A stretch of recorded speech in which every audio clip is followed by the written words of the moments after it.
പാറയിൽ എത്തി ഒറ്റച്ചാട്ടം. ദേഹം മുഴുവൻ ചെളിയായി. തവള കുളത്തിന്റെ മധ്യത്തിലുള്ള പാറയിൽ കയറി. അത് പാറയല്ലായിരുന്നു, ഒരു ആമയായിരുന്നു. ആമ നോക്കി. ഒരു ഭീകര ജീവി.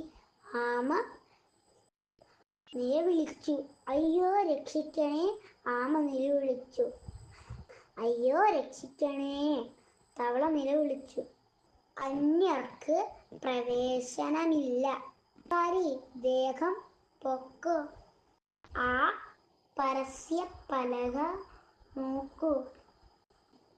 അവർ തമ്മിൽ കലഹമായി. കഷ്ടം, കലഹം നിർത്തൂ. ബഹളം കേട്ട് ധാരാളം ജീവികൾ ഒത്തുകൂടി. കഷ്ടം, കഷ്ടം, കലഹം നിർത്തൂ.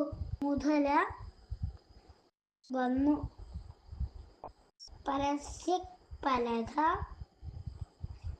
വെട്ടി എഴുതി, ഈ കുളം എല്ലാവരുടേതും